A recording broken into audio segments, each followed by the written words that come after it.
There. Okay, I'll learn how to operate these one of these days. Good evening. 6:30, and I'd like to call the regular meeting of Trails Village City Council to order. Laura, would you please call the roll? Councillor Eber? Here. Councillor Holland? Here. Councillor Wheel? Happy to be here. Councillor Sheldon? Here. Councillor Blum? Here. Councillor McGuire? Here. Thank you, and would you please stand for Pledge of Allegiance?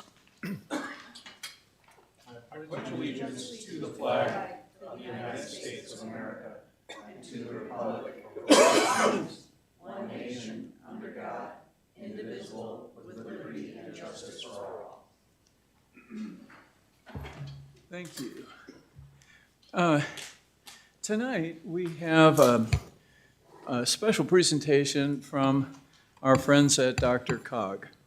I think you know that they've been working on some housing studies about our regional housing needs. I want to thank, Doug Rex, the executive director, chief poobah of, that basically manages the Dr. Cog organization, Sheila Lynch, and help me. Zachary Feldman, that's right. My apologies. Anyway, for joining us tonight. I think you all remember as we moved through 213, it seemed, at least my beef, was we're trying to solve a problem that we don't understand. And part of my reaction to that was to be one of the voices in the chorus that was talking at Dr. Cog meetings to help or encourage them to be involved in the regional housing question. As a municipality, we may be too small. The state, too big, too far removed, don't understand the problems.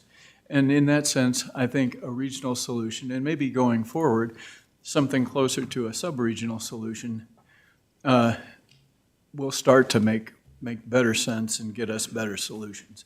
So as a first step, what they've done is worked on regional housing needs assessment, and that's what we're going to hear about tonight. And I think the other piece of it that's relevant is you really can't address land use without addressing transportation.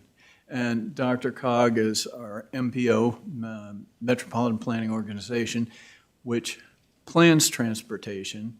And so the two, land use and transportation, meshing tightly together, again, puts them in a good position to help us think this through. Again, thank you for joining us, and let me go ahead and turn the meeting over to Sheila, who's going to be presenting to us tonight.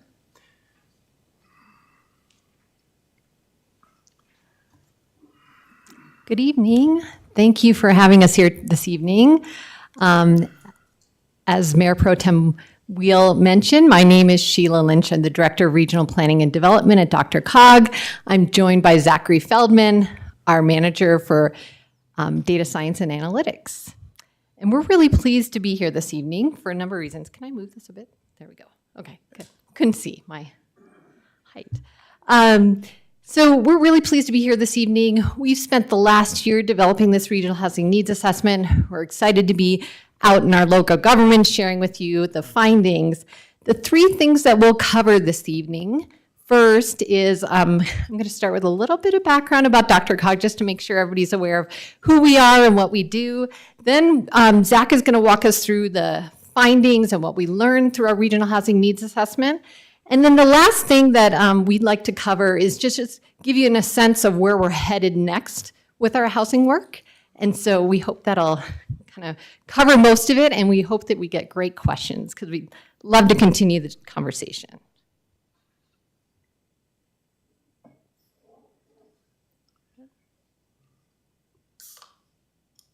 All right. So I'm sure all of you are aware of the Denver region, but often when we talk about our work, we could define the region a little bit differently. So we refer to the Dr. Cog region as a 9-county area with a little sliver of Southwest Weld County, We cover a land area of kind of a land area comparable to the state of Connecticut, and we serve 3.4 million people, which is comparable to the population in Utah. The other thing that we also want to mention is the context. So we often talk about the communities we serve span from the mountain region out to the plains. So you can imagine that includes urban, suburban, rural contexts. So very different communities. Getting used to this. Okay, good. All right. So we are a planning organization. And what that means is we bring together 58 member governments to talk about topics that really transcend jurisdictional boundaries.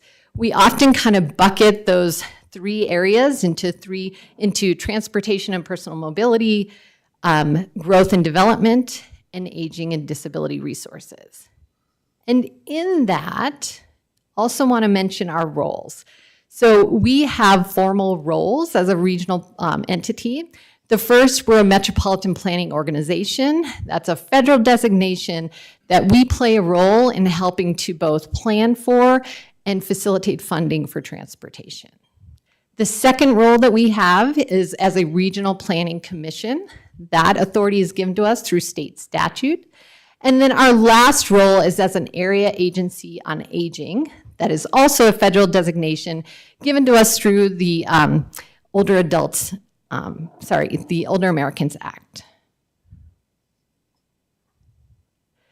So what really guides our work at DRCOG is our regional plan, MetroVision. And MetroVision lays out desired outcomes for a number of different topics that are really regional in nature, including growth and development, mobility, environmental issues, livability, economic vitality. And we often describe the implementation of MetroVision as being closely related to a collective impact model, meaning we see those actions that happen at the local, even neighborhood level, as really being vehicles for implementing this regional vision. And when appropriate, regionally coordinated and aligned efforts may be needed to move some of this vision forward. So in our last update to MetroVision, which was in 2017, and I might add that it was unanimously adopted by our 58 member governments, housing was laid out pretty clearly in terms of the vision or what we hope to see. But at the time, the role and maybe even the specific actions were not necessarily clear to us.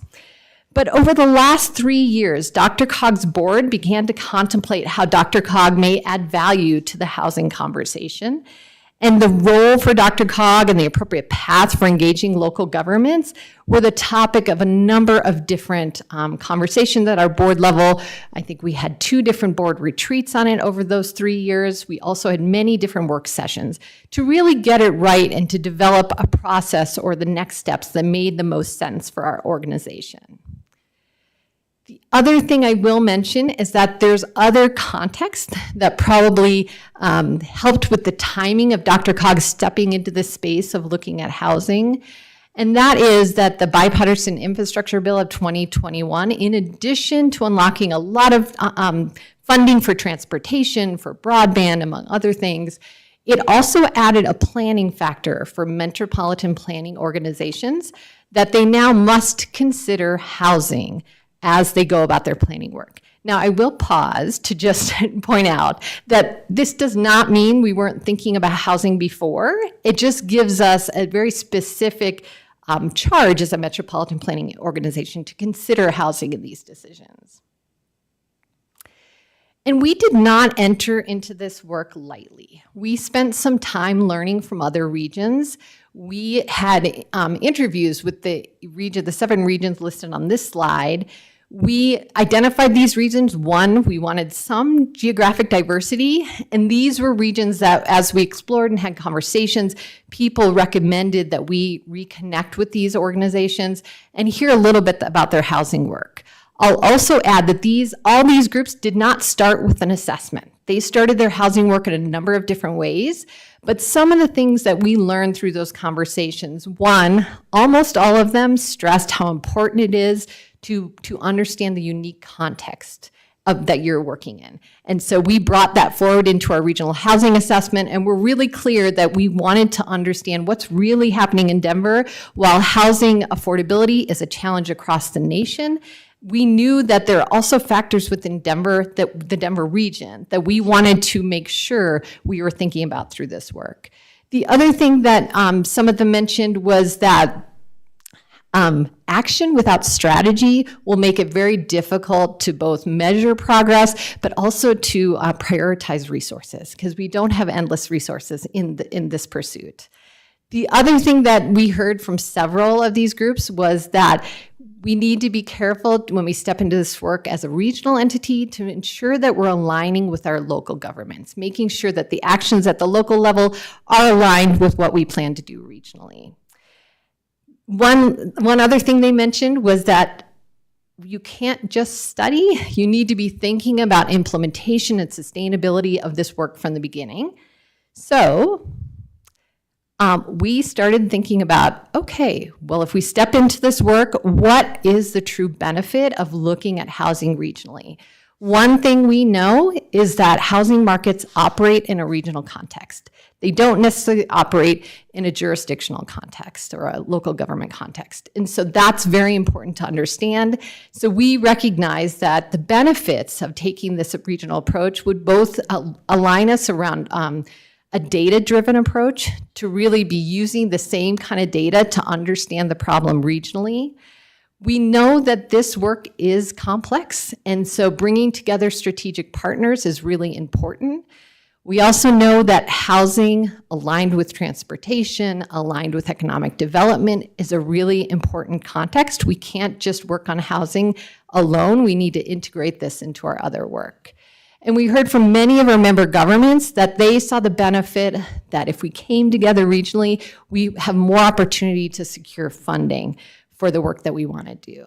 And of course, we always have our local governments kind of at the forefront of how can we support local governments in the implementation. This slide says in state requirements, but also beyond that. What's the work that local governments want to be doing around housing, and how can a regional entity like DRCOG support that work? So I mentioned that piece about thinking sustainably about this. We see this work only sustaining if we can integrate it into the rest of the regional work that we do.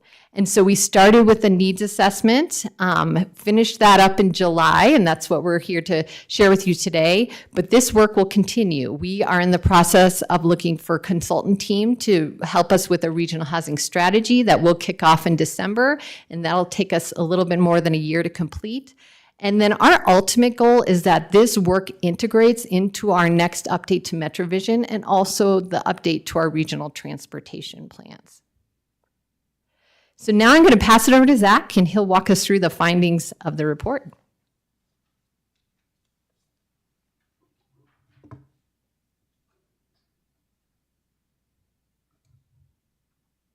All right, so we'll jump into the analysis and results. There we go. So first off, just to let everyone know, the report is on DRCOG's website, and that will be listed at the end of this slide deck. So it should be in the packet. This report is basically covering two sections. So first is the data analysis, which is really focused on starting from the regional need, moving to the submarkets, to the methodologies that kind of allow that submarket and local need distribution. And then the next piece is the barrier analysis. So that is looking at barriers to housing development to kind of breach that distance between the assessment and what will eventually be the housing strategy.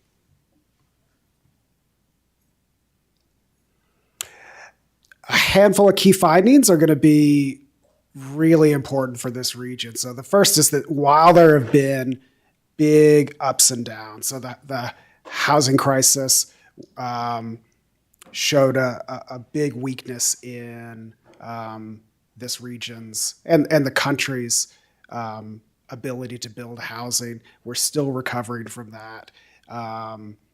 Coming into COVID, building was fairly rapid and continued initially in COVID. But overall, we've not kept up with, as a region, kept up with the growth of households in this region. So housing prices are going up, but also availability of affordable quality housing is becoming more scarce. Where most of the need for housing going forward, a very large portion of that is for area median income, 60% or less of area median income. So these are households that are making relatively less in the region, and that's where the largest need is. But we're going to see in the results that up into 100%, there's still a fair amount of need throughout these income bins. What we see, particularly from the state demography office, is that we're going to see an aging population going forward. So this is an aging population, but also more older adults living alone, more households without children. Both of these trends are going to change the needed housing makeup in the region.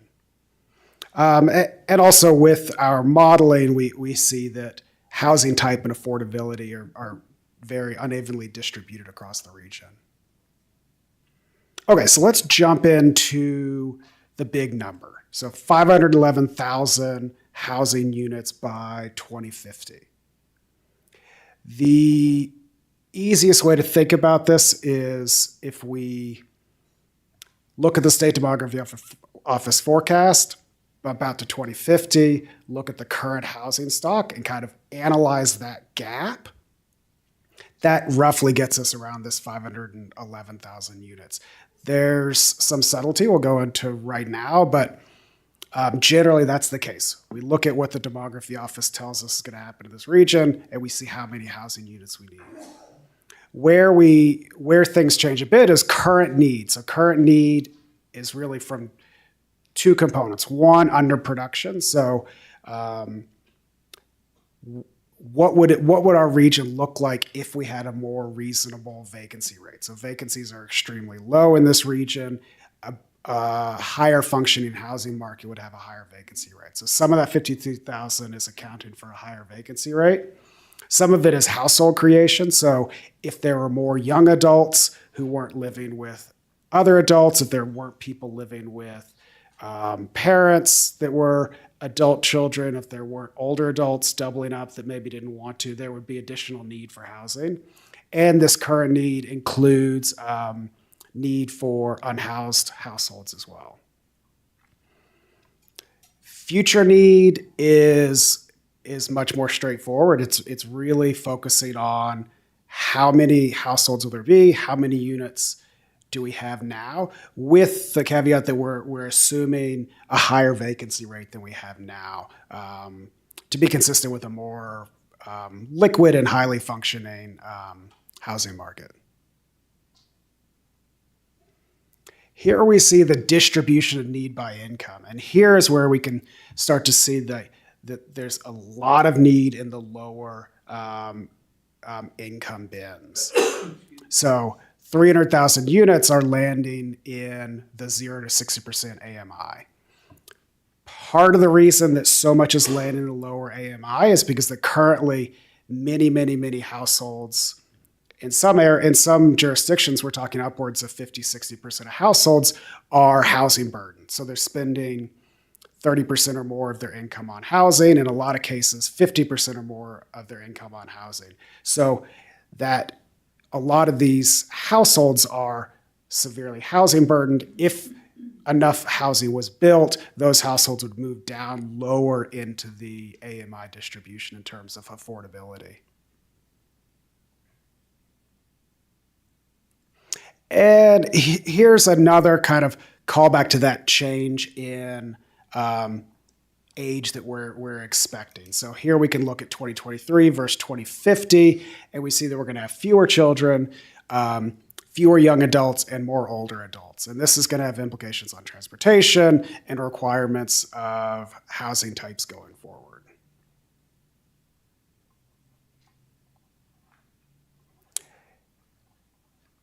Everything before that was really looking at the regional analysis. Here's where we're going to start looking at how that was broken out into submarkets. So these are the submarkets that were developed. There's really big constraints on the way that these could be constructed because of the data needed. So the data needed is coming from the Census Bureau at public use microdata areas they don't respect jurisdiction boundaries, they don't respect county boundaries. So in a lot of cases, these submarkets cross over multiple jurisdictions. These were generally constructed to allow for commute patterns. So algorithms were used to kind of group these geographies into what's roughly commuting areas as best as possible. And Cherry Hills Village is in which area here? Southeast. Okay, thanks.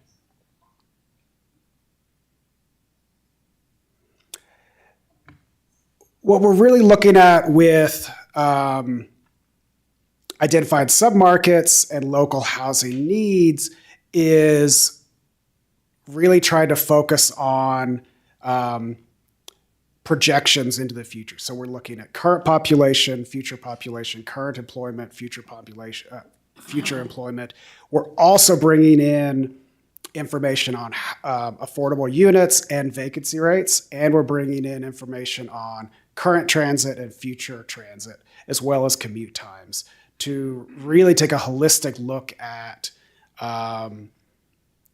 where there will be need into the future. And just to be clear, some of this data is not available below the submarket level. So a lot of the affordable units, vacancy rate, these are not used in the assessing local need, only the submarket need. And we can remember, think about that this starts at the region, breaks up down to the submarkets, and then within the submarkets, it's broken out to local areas. As referenced before, there's a lot of difference in the submarket, between the submarkets in terms of what the housing looks like in terms of income bands. So if we look at the different submarkets in the Southeast, we can see there's a relatively high portion that are of the highest income versus compared to the Central, which has a relatively larger portion of medium income. Can I jump in and ask a question about that Yeah. last slide? The West only has 5,000 units of need.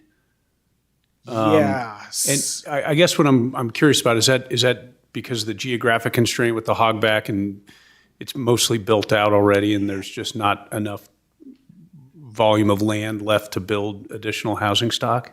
It's definitely the geography. So, but what it's really looking at is that we can see it a little bit better on this one. It's really like the very edge of Golden, edge of Jeffco, edge of Boulder. So it's really up in the mountains. And at least based on demography office estimates, they're not expecting much population or employment growth up in the mountains. So this is really pretty far up into the mountains.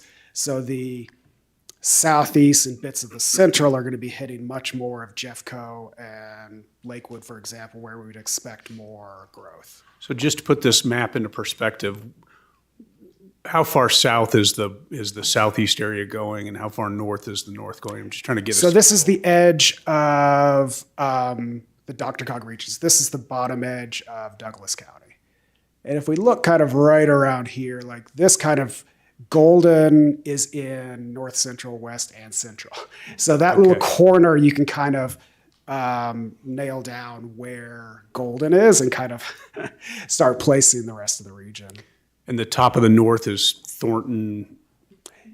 Yeah, so this will be the top of Boulder County, and then we get, it's a little bit bigger than the actual DRCOG area because the geographies, the data needed is actually a bit bigger. But basically, the top of Boulder County, Adams County. Okay, thank you. And here is, it's probably a little hard to see, but this is a a table that'll also make clear which submarket each jurisdiction is in. And if you see an asterisk there, it's because it's in multiple jurisdictions. Again, because those census geographies cross over county and municipal boundaries. So that was the assessment piece. Now we move into the barriers. That's going to help us kind of cross over into strategy.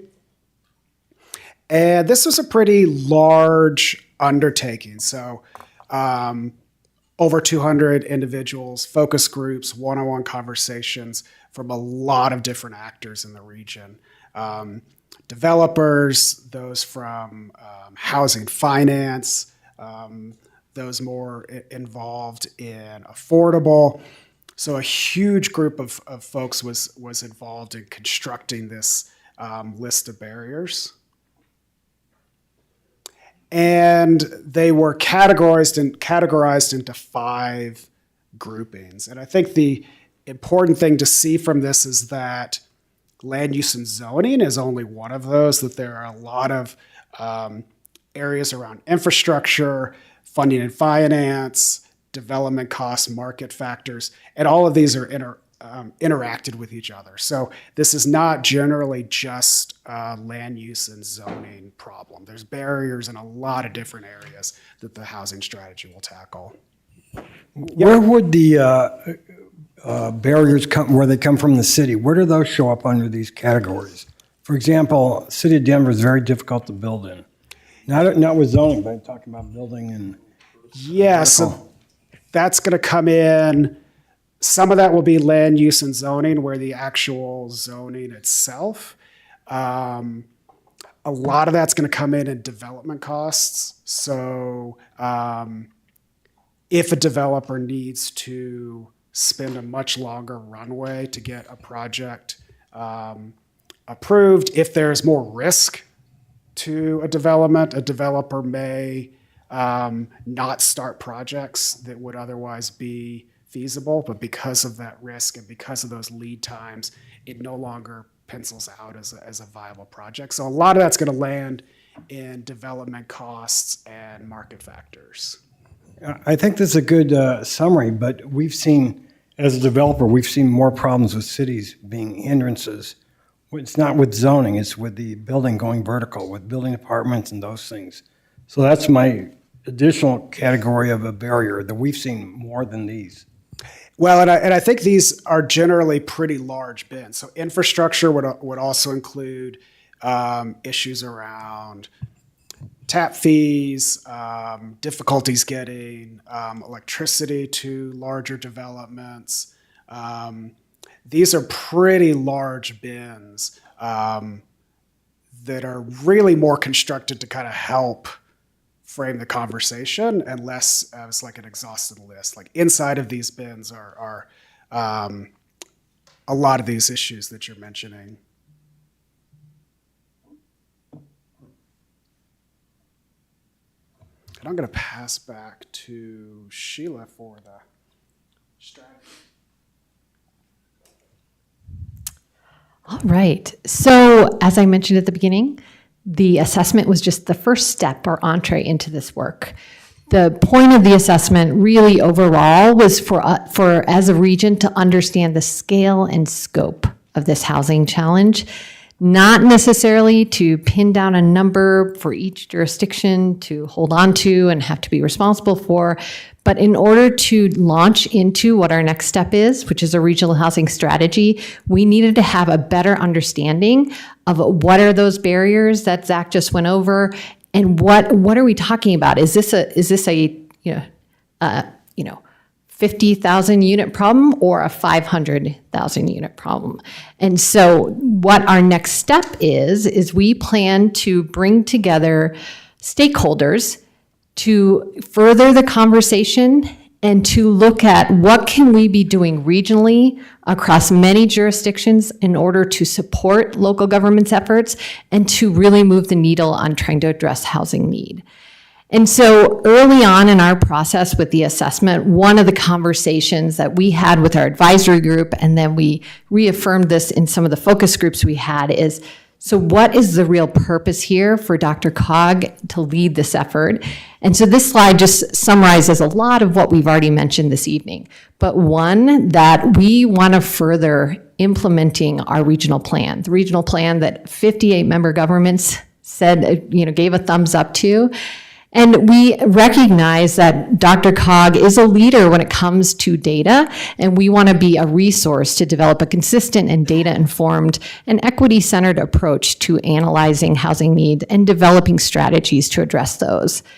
We really feel like part of this and part of a regional entity's role is just to foster this shared responsibility in this regional housing market. So how can we come together? Where are those opportunities for collaboration and synergy, and hopefully build consensus for strategies and actions that we can work with or work together on across the region. And ultimately, we're really trying to build a region that's more resilient, inclusive, equitable, and really fosters a strong quality of life.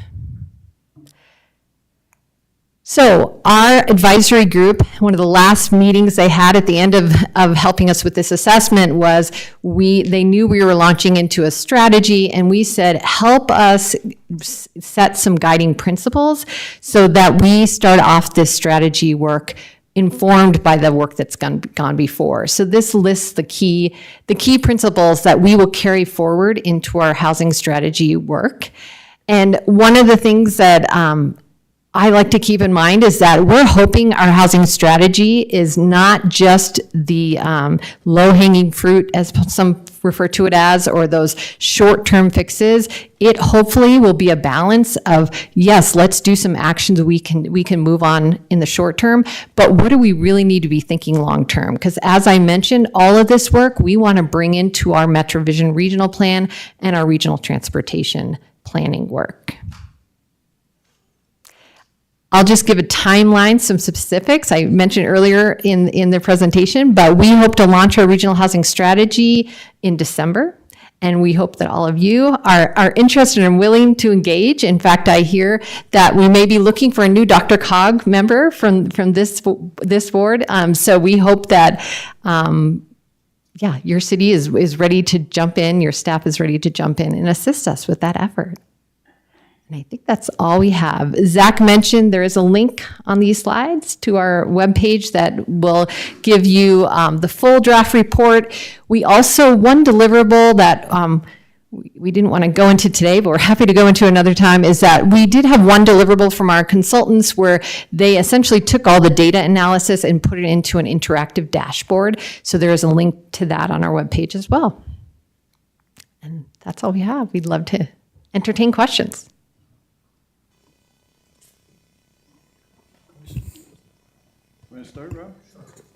Thank you very much for being here tonight and helping present the materials to us.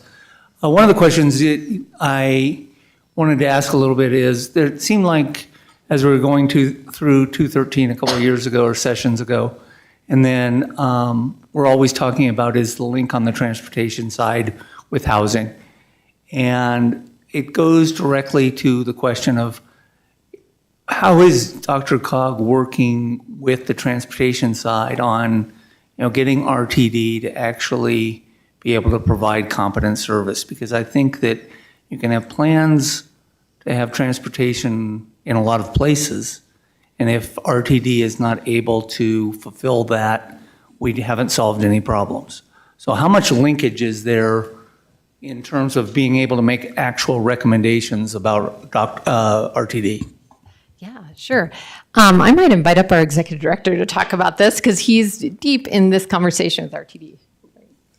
Thank you, Sheila, very much. Again, my name is Doug Rex, Executive Director, Dr. Cog. Thank you for the question, sir. Listen, I would say it this way, that, based on our MetroVision plan, the success of this region is really, is reliant in part on a viable, robust public transportation system. I think we do recognize that we need to continue to diversify our transportation portfolio. We are, as a result, just because of it, our existence is reflective on a competent public transportation system that, we do whatever we can to help RTD, really obtain its goals, because their goals are our goals. And we recognize we're in a bad spot right now when it comes to regional public transportation, right? Coming out of COVID, boy, it's, numbers are not great. I mean, rail has not even close to rebound. Now, rubber tire stuff has, right, to a large extent. I think we're up 75% of what we were pre-COVID. But those are numbers that are just certainly not attainable for the success of our region in the future, particularly as it relates to our transportation system. It's about quality of life when it comes to transportation. We're seeing in our model runs that we've done through our travel demand forecasting tool, we're seeing the same congestion levels that we see at evening peak, afternoon peak. We're seeing that by the year 2050 at noon.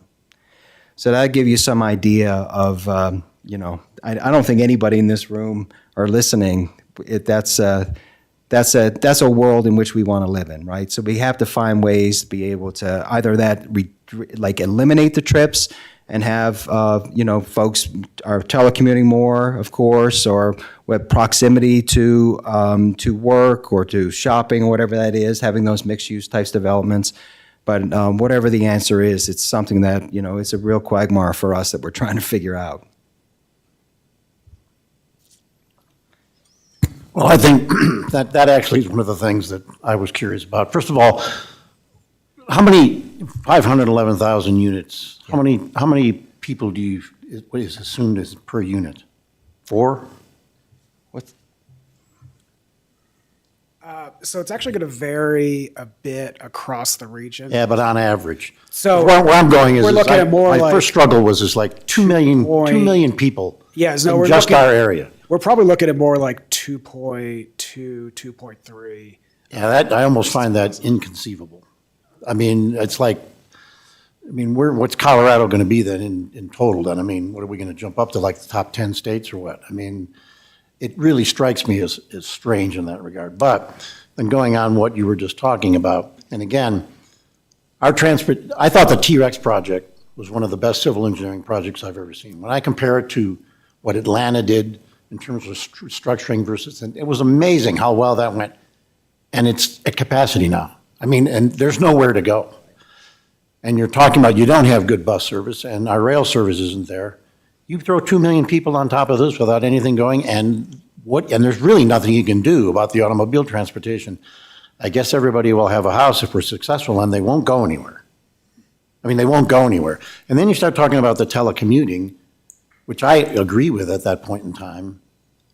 It's like, yeah, and I've said this before, and everybody looks like I'm crazy. I'm going, we need, and our government, our governors and the representatives, we need to figure out how to start pushing people out. And I know that goes to sprawl, but I think that's the deal. It's like we're trying to jam them all in, and it's like going, that doesn't make any sense to me. And why aren't we having more economic policies that are pushing businesses out of this region, out of the area, out of all areas, out of all metropolitan areas? And I know that then, like I say, it's the whole sprawl thing, and then that's the environmental thing. But this business about jamming everybody in and then trying to figure out how to make that happen, I personally think it's misguided, and I always have. And I know I'm kind of an outlier in regard to that, but I think it's nuts. I don't know if you have any comments to that, and maybe you can call me nuts. Probably not. But I will say, though, listen, I think it's crazy. No, and listen, I certainly appreciate that perspective. And I think, part of the conversation that has been happening in the housing sector right now statewide, there is this kind of twinge about when people start talking about single-family dwelling units, right? Single-family dwelling units are not bad, right? I think, for the most, they will make up the majority of our housing stock for a tremendous period of time into the future, right? I think from our perspective, and what we try to preach is that, listen, we want to be able to provide more options, right? More diversity of that housing to be able to offer. Because I wish we had this graphic in here, but we're seeing households with no kids, basically into the future, is basically remaining flat. Households with kids is basically remaining flat between now and the year 2050. Households with no kids is like that. So the question is, are we prepared for that demographic shift, right, with regards to the size of households? I don't know the answer, right? I think that's part of the strategy development that we'll have. But I think you're right. I mean, listen, we gotta look at all aspects of this and can't be throwing anything off the table. I mean, yes, sure. I mean, will putting more households on the edges create sprawl? Yes. Will increase maybe cost of utilities, and I'm sure the city managers would like to talk about this type of stuff and the costs associated with. Probably so, but is there a trade-off there, right, that we have to consider? And listen, I do. I think it's all on the table, and we have to have a legitimate conversation, because you're right. If we're pumping another 1 million plus people into this region, I don't know what that's going to look like. And I think that's a legitimate comment. Well, then in addition, back on the transportation, again, and I know we're looking at it and there's discussions about transportation, but the emphasis is way more on housing. Well, what is the thing that keeps various transportation solutions from being implemented? It's the fact that it's going to go through areas where people live. So let's take whatever areas exist and shove more people and more housing into those areas, minimizing and making it more difficult to create transportation corridors and transportation systems. And that's what's going to happen. So we might solve the housing situation before we even come close to solving the transportation, in my view. I think it's a big problem. Yeah, could be right. Thank you all for the great presentation. It's nice to see this update. I guess I maybe have a comment more so than a question, and my comment is about some of the barriers that you listed on the screen, from zoning and infrastructure and costs and market issues. One of those market issues is insurance and getting insurance for attached product. And I'll tell you, if we can figure out a way to free that up and allow some of our condominium developers the opportunity to go back in and build condos again, we'll be hitting that price point in the market that we've got that big gap in right now.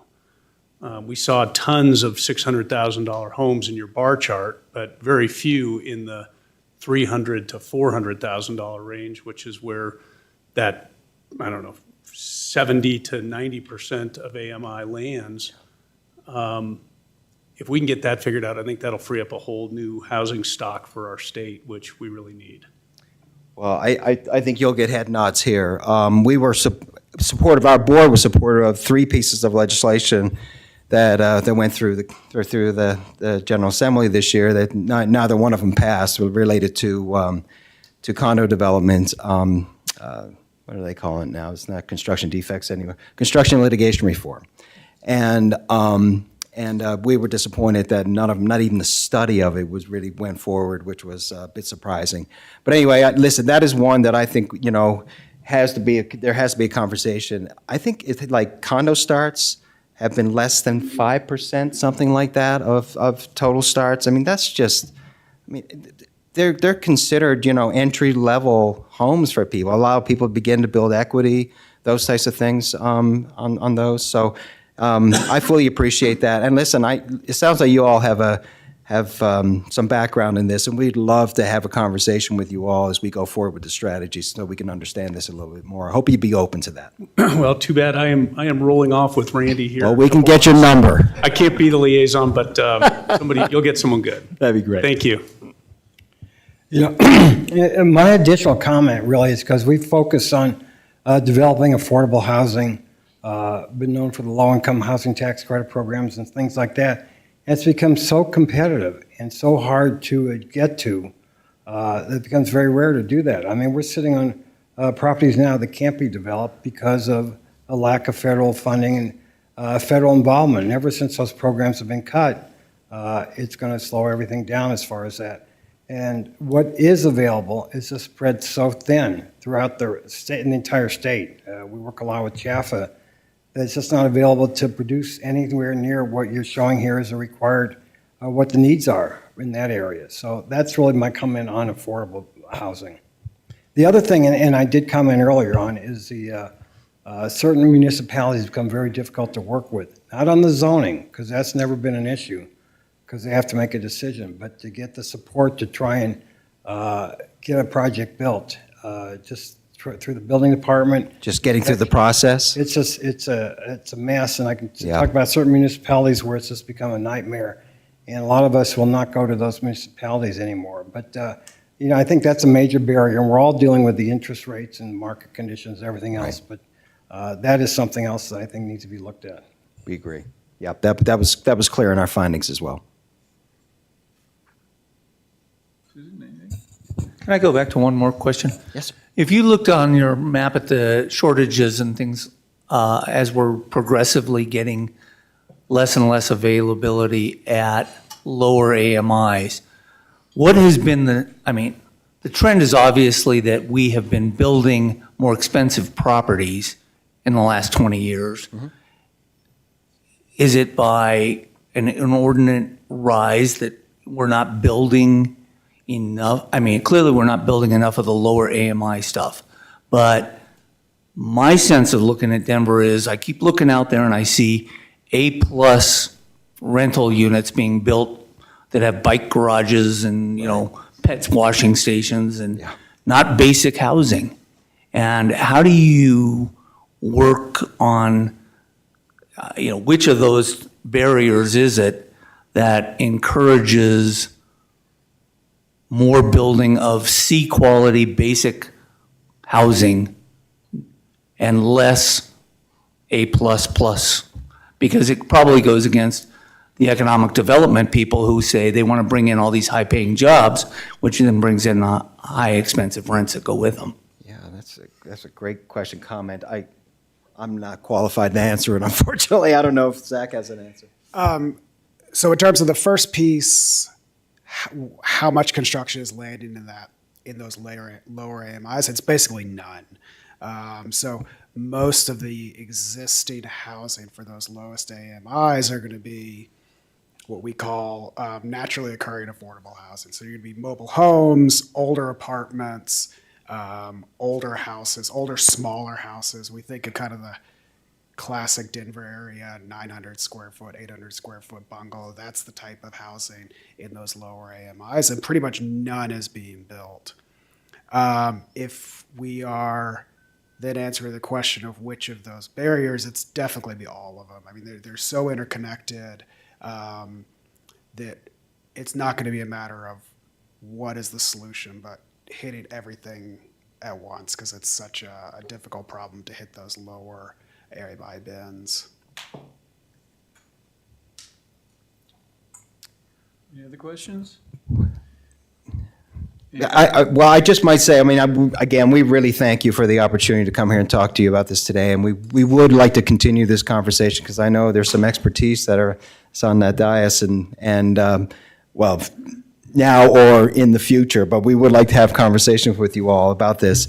I think, part of the goal of us bringing this to you today is that we wanted to give you an idea of the assessment work that we did, but it's not about what the assessment is, but what it isn't.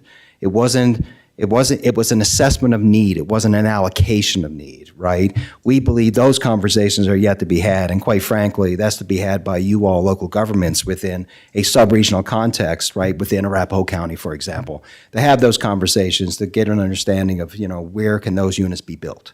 And that's yet to be had, and we're hoping, we can play a role in that and facilitating those conversations amongst you all, but listen, this is, it's exciting work from a wonkish side of the shop that we'd like to do, but we realize this is real world stuff, and we're here to help you. We want you all to be successful. So anything we can do on this or anything else, please don't be shy about reaching out. Appreciate the opportunity, sir. Thank you. Thank you, Doug. Like our city, DRCOG blessed with a top-notch staff, and we saw evidence of it tonight. You guys see evidence of it, working with them all the time. And I want to thank you for your time and support, not just tonight, but ongoing basis. Thank you, sir. Thank you. Have a good evening. Thank you. Okay, moving right along, we have audience participation. And we're limited to 5 minutes per person, but do we have some folks that signed up? Excellent. Thank you, Chris. First tonight, Linda Baer. Please state your name and address for the record. Good evening. I'm Linda Baer. I'm a citizen of Cherry Hills Village. I live at 4645 South Lafayette Street, and I appreciate you letting me come and speak to you all tonight. I'm also a member of the Cherry Hills Land Preserve. So I wanted to call because we've been dealing with this back and forth with the Cherry Hills, with Quincy Farm and some of the issues that have been going on with Russell Stewart and some of the people surrounding the farm. And I wanted to let people know, just to give a little narrative to start this out, because I'm doing this not as much for you all, but for people that are listening to this who haven't maybe gotten that narrative. So I wanted people to know that back in '21, I wasn't really involved in Quincy Farm very much, and I actually, was learning all about it from that point on. But I got an email that my son Josh passed on that said, "How would you like to lose 26% of your open space?" And I went, "What?" So I came to City Council and I found out. I'm so sorry, Linda. Can we just pause 1 second? We're just trying to make sure we're not in violation of fair campaign practices laws and our own policy with discussing any ballot issue. Oh, got it. Okay. Do I get to have more time? No matter what, you'll get to have more time. Whether or not you can talk about something that is directly related to things that are on the ballot is another issue. Okay, got it. Yeah, so you definitely are going to get more time. Thank you. Yeah.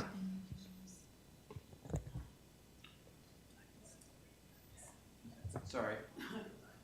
Conference. Stand by. Stand by.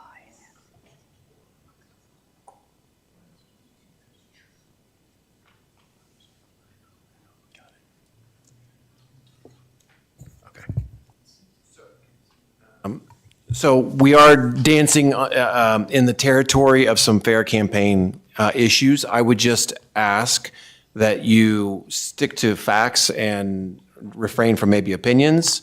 I think you can continue with this narrative, but just try not to campaign from the podium. Got it. Okay, so just so you know, I'm not campaigning, but I'm just saying this is already of record from when I came to City Council in 2021, and you can listen to it yourselves. But anyway, I came to the committee, to the City Council, and I said that, what's going on? That this farm was given to us by Natalie Anderson, or Kat Anderson, sorry, no pun intended, Kat Anderson, and she gave it to the city in 2016. And at the time, I said to the City Council that, this is our farm. Kat Anderson graciously donated this farm to the city of Cherry Hills Village and all the people in the village at that time. And if, in fact, Kat Anderson wanted Natalie Anderson, in this particular case I stated in 2021, she would have written it in her will and we wouldn't be standing here right now. So what I'm concerned with, and that I wanted to bring to everybody's attention today, is that we have been, basically, the other day, I was going into my mailbox, and I received this fake voter's guide that was created and designed specifically, in my opinion, and I believe others, to confuse and deceive the people of Cherry Hills Village. Much of what is in this... Linda, I'm so sorry. We're getting into opinion there. Okay. So I can't give an opinion about the voter's guide that I think is... I think we can clarify that that was not the product of the city. Right. It looked official, but is not official. So what I wanted to say is this has unsupported allegations that are stated as facts. And frankly, how is this allowed in our city? This isn't right. We all know it's not right. And I received this, I was shocked. So I just wanted to say, in my opinion, that we need to keep Quincy Farm open for our community, our children. I've said this before on record. I'm so sorry, just not campaigning. Okay, not campaigning. So, not campaigning. So Quincy Farm was given to us, this is a fact, by Cat Anderson for our citizens, our families, our children, their grandchildren, and so forth. And I want to keep it that way. Is that okay? Okay. So I'm not trying to in any way step out of bounds, and I apologize if that's the case. But I believe that anyone who wants to see what Cat Anderson wanted to say can go to quincyfarm.org, and there's a little video where you hit the little button, and you'll hear it right out of her mouth what her intentions and visions were for the farm. That's also a fact. So thank you for your time, and I appreciate it. And hopefully we will continue this without an opinion. So thank you. Okay. Thank you for your comments, Linda. Appreciate it. Next, we have Janet Kreitzer. Well, I'm not sure what I can and can't say. Hi, I'm Janet Kreitzer. I live at 34 Sedgwick Drive, which is in Devonshire Heights, part of Terry Hills Village. I, too, received this voter's guide that I thought was official and created by the city. Inside, it has the names of the people, and the first four names are not people who live in Cherry Hills Village. They cannot vote, and they do not pay taxes. I got calls from my neighbors asking me, what is this? What is it all about? What are all the statements? My question to the city is, how can this go and allow our citizens to be so confused, so upset, and having a false narrative of the ballot issues? And this is all opinion. And people believe that this came from the city. Also, it says Russell Stewart, former mayor, trusted advisory, former chair of the Quincy Farm Committee, former council member, former this, former trails and this makes him seem like an authority. This is so misleading and so upsetting for all of our community. My question is, what is the city going to do?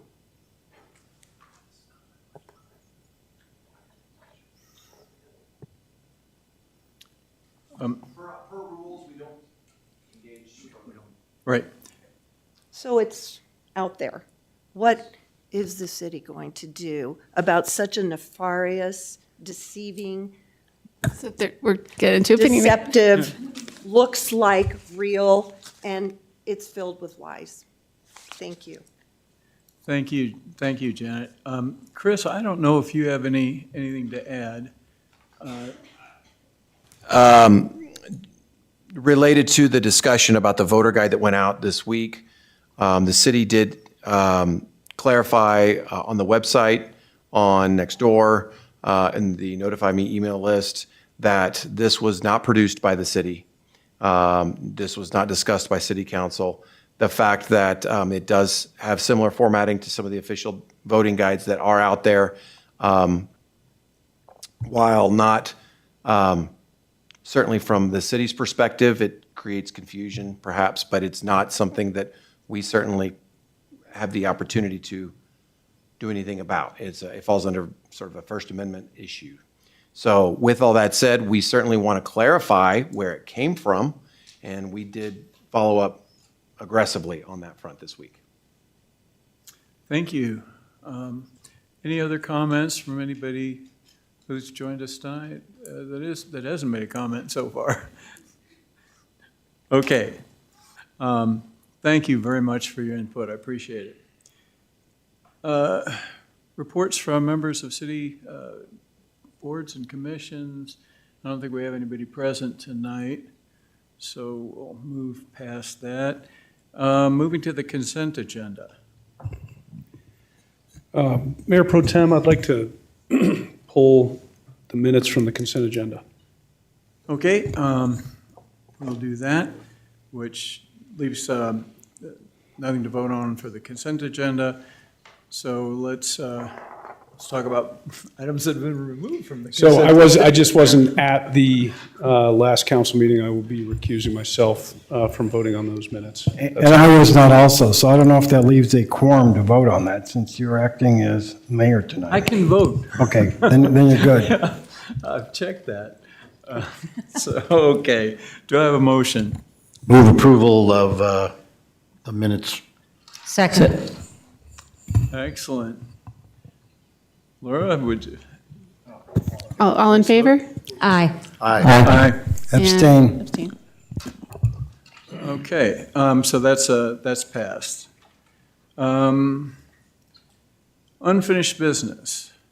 We have Resolution 23, and I would like to say it is a pleasure to announce this. I think that the collaboration with Cherry Hills Land Preserve has been a productive one in terms of programming and fundraising.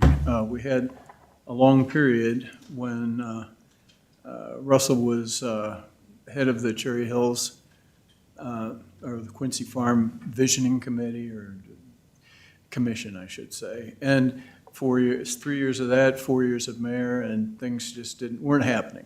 But I feel like in the last 2-3 years, we have made more progress with Quincy Farm than in all of the prior times. So it is a pleasure to introduce this. Emily. Yes. Good evening, everyone. Thank you. To the Land Preserve, we have Laura Chrisman here from the Land Preserve, so if you have specific questions for them, she's available. But I'm going to go through a bit of background for everyone's benefit. Council's very familiar with this project, but just to review, City Council had approved the 2024 Quincy Farm Annual Plan back in December of last year. And the Big Barn rehabilitation was one of the main projects that was identified in that plan. So both the plan and this year's city budget included $760,000 to complete this project. And in the plan was the commitment from the Land Preserve that they would be fundraising $150,000 for the project. So anticipating this happening, Council passed Resolution 10, Series 2024 back in June, and that approved the Quincy Farm donor recognition policy. So that policy established the procedures that we're going to use to recognize individuals and organizations that donate to the city for improvements at Quincy Farm.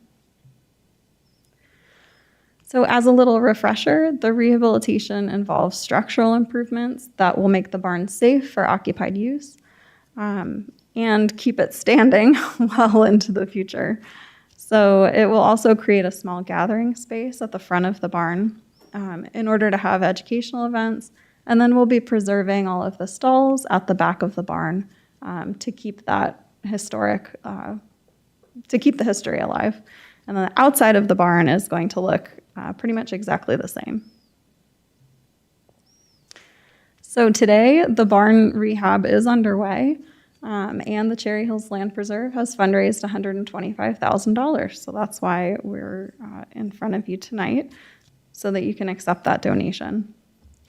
So the Land Preserve submitted their donor recognition application to staff on September 27th, and the donation will be made in 2 installments. So we're accepting the entire $125,000 tonight. $122,500 will be delivered on December 2nd, and then that small remainder will be delivered later next spring. And the recognition plaques will be installed in the barn once the construction is complete. So the application and all of the specific proposed plaque wording are included as attachments in your packet.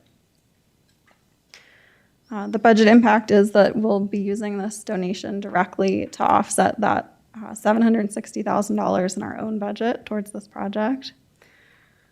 And we always talk about the budget impact of council items, but I really wanted to highlight the community impact in this case, because these donations are really going to make a difference for the community and for future generations. So I wanted to take the opportunity to thank the individuals and families that donated towards this. It's really a significant thing for our community.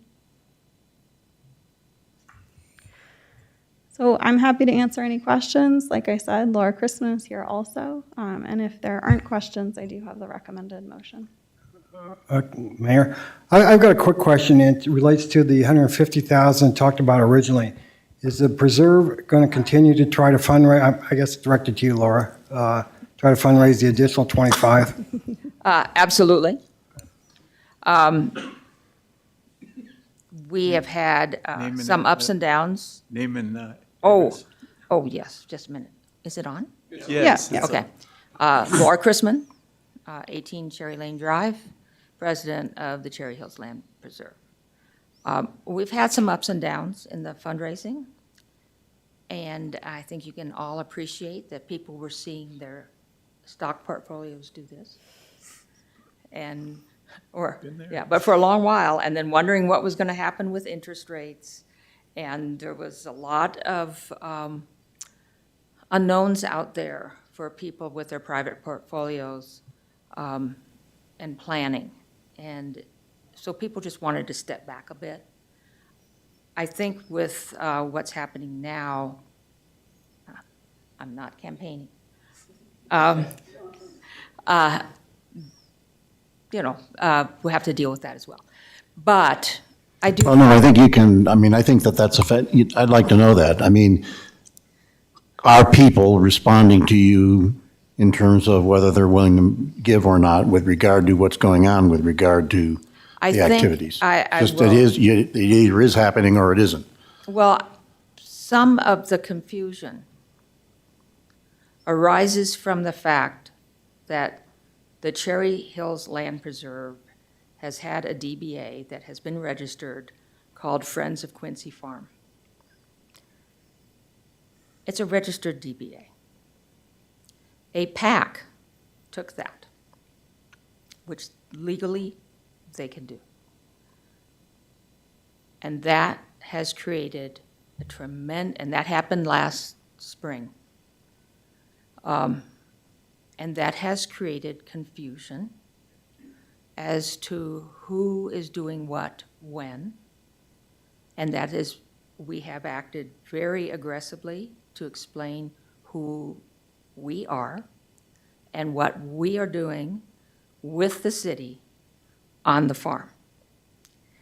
But it's been a lot of explaining. And it has raised, because people get different information. And then on the other hand, there has been information out there, widely distributed, unfortunately, that Cherry Hills Land Preserve is violating law, 501c3 charitable laws. We are not. We have never done so. And deep breath. And nor will we. We are being very careful. We have been very careful. We are an educational 501c3. And the Friends of Quincy Farm is a 501c4, which is a PAC. And they have no compunction whatsoever in how they talk about us and what we do. So yes, it has made things a bit more difficult. Will we overcome this? Absolutely. And part of it is because we have a wonderful team. We've had incredible cooperation and working with the city. And together, all of us have created an unbelievable amenity for this city. So that's our selling point.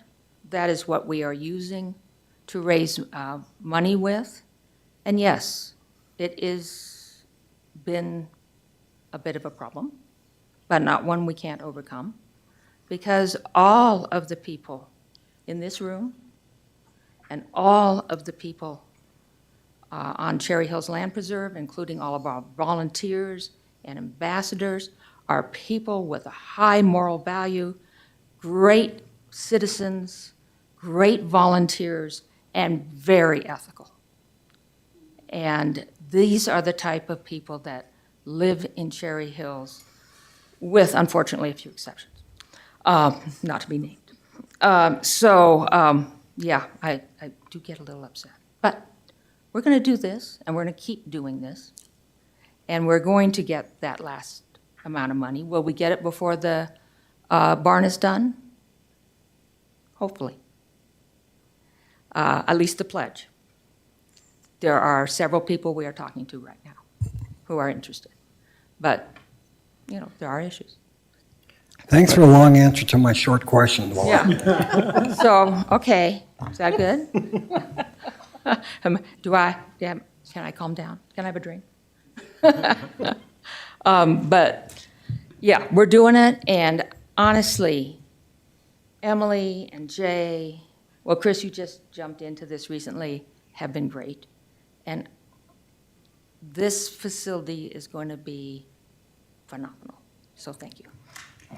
Thank you. Laura, I wanted to say thank you. I know I peppered you with questions over the last year or two about getting this money raised, and I'm so pleased to eat those peppered words. Thank you to you and your family for making your donation. Thank you, Mayor Pro Tem, for making a donation.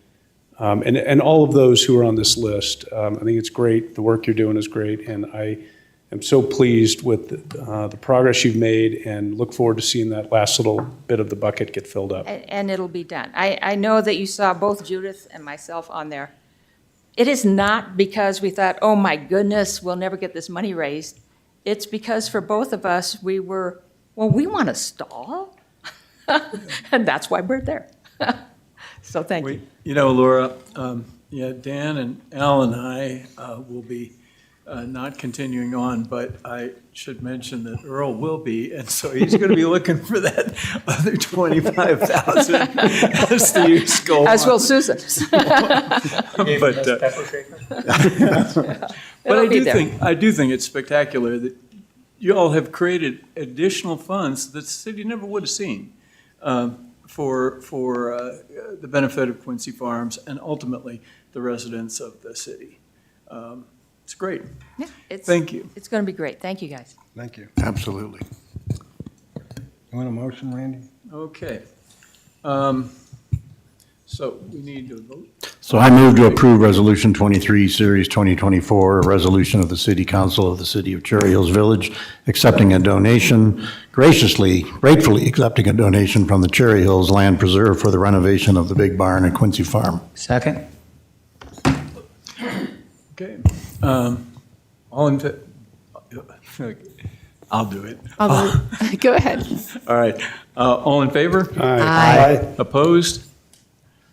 The motion passes.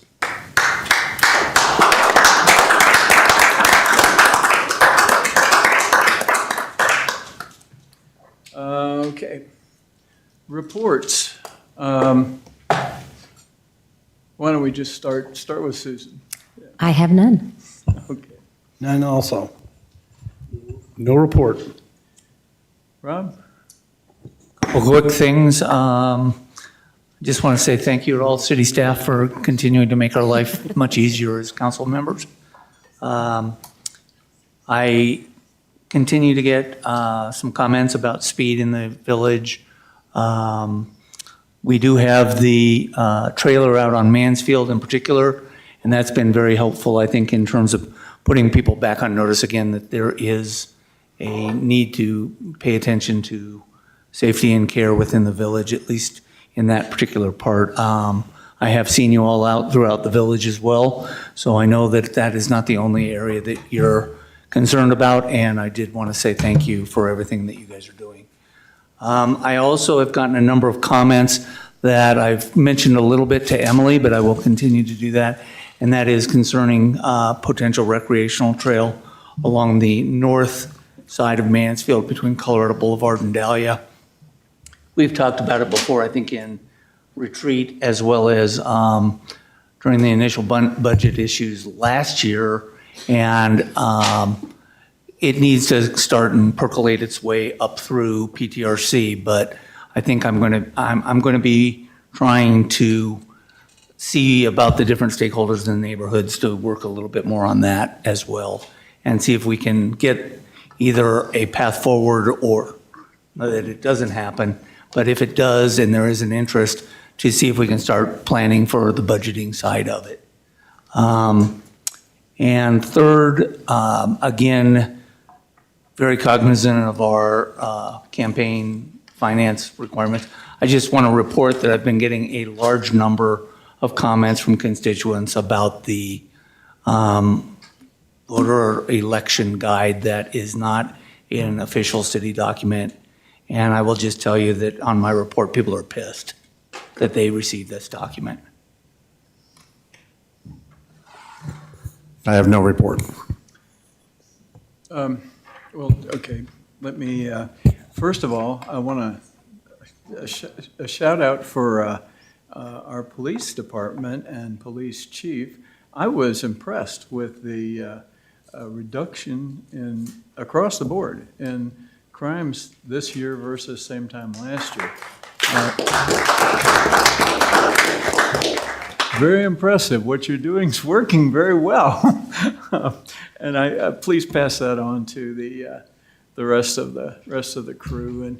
And Chris, thank you for doing your part to help clarify the confusion over our voters guide. Okay, Chris? I will let the directors go first. I have no report. So you saw in Emily's presentation that the walls inside of the barn are now bare, so we are moving along well on our remodel project. Tomorrow, we will actually be pouring the slab for the 2 new buildings over at 2101, so that project continues to move forward. That's all I have. I just wanted to provide a quick update on code enforcement. I know that remains a topic of discussion and certainly a priority for the city. As you might remember, several months ago now, moved one of our code enforcement officers into a sworn police officer position.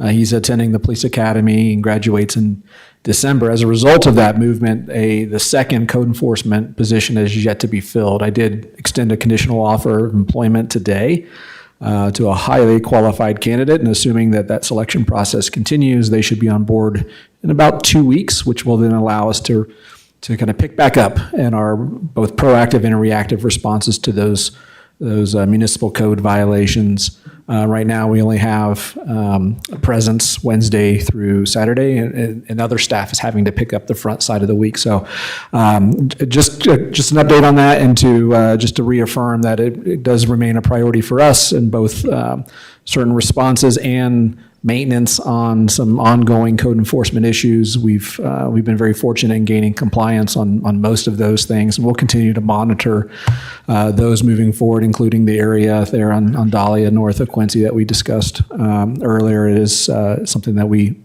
visit daily, and we'll continue to update you on any advancements of issues moving forward. So thank you. And we'll have both drug take-back and flu shot clinic on Saturday, October 26th. No report tonight, thanks. Just one little bit of follow-up and context from a staff perspective regarding the Dr. presentation. I do applaud their efforts, and I wholeheartedly agree with their sentiment to you that their work on this whole front is not prescriptive in the allocation of these units. I don't believe DRCOG has any intention of trying to dictate to local jurisdictions how many affordable units they should or should not take. I have less faith and confidence in other parts of our whole state apparatus that they won't try and do something like that. I think that's entirely possible, and I do think it's possible that work like this gets leveraged in those efforts. To that end, I do want to make sure council understands in that dashboard, while they, and I believe them, and I think they are doing really good work, they did do an allocation and to try and understand what each jurisdiction might consider shouldering a burden of. And Laura, actually, if you don't mind putting that on the screen real quick, they have a dashboard where you can look up individual cities or collections of cities. And for Cherry Hills Village, it does show that that we need to add 300 new units to keep up with the demand, and that of those 300, 200 are the 0 to 60 AMI. So those are families that are making up to 60% of the area median income.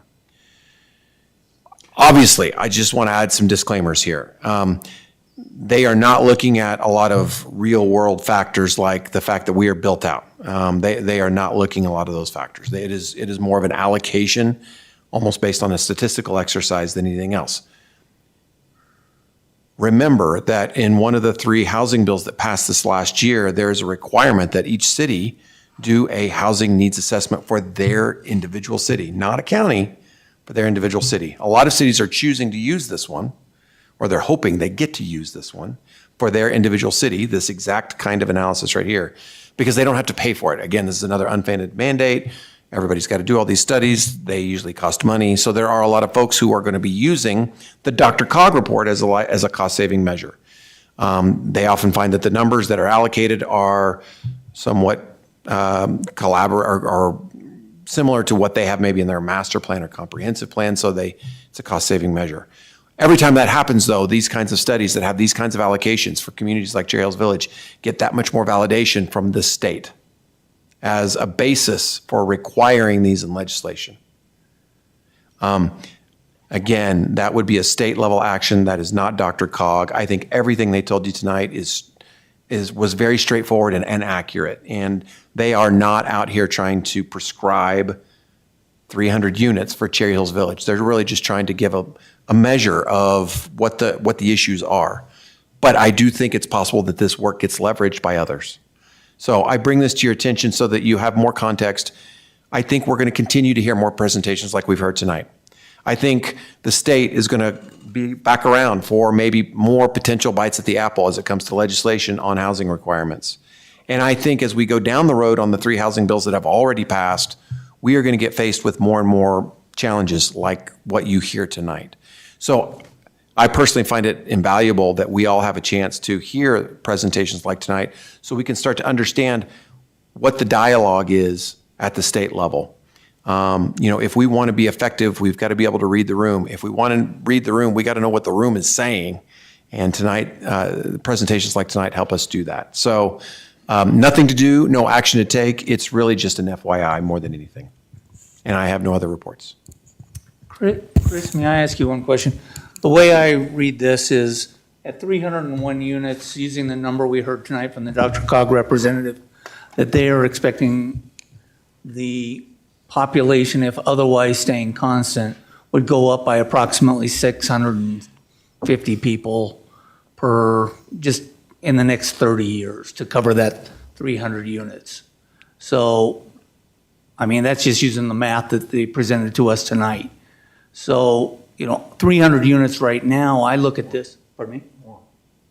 It was more than about 4 point something per unit. It would be about 1,200. Well, I thought he said overall that it was down to. 2.3 million was that 511,000.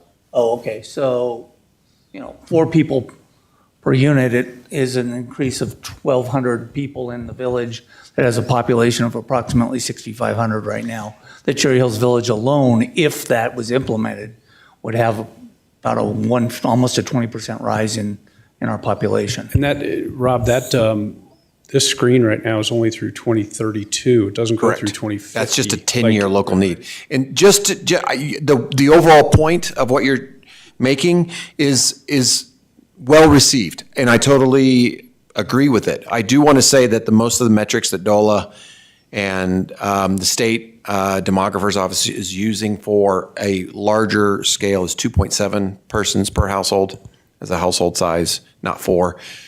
But that doesn't take away the overall message of what you're trying to say. It's still valid nonetheless. And I think where it goes is it just goes to reiterate the position that we on council have taken before, and that is that there needs to be a greater recognition and following of the legal precedent of home rule authority, that with us being built out, our master plan says single family. The history's fundamental existence has been single family. That something like this, as Mayor Pro Tem mentioned earlier, possibly being part of a regional compact might be the way to do this. But I just don't see how it fundamentally is consistent with the goals of what Cherry Hills Village is and has been and wants to continue to be in the future. Well put, Counselor. Okay, unless there's any other comments. Move to adjourn.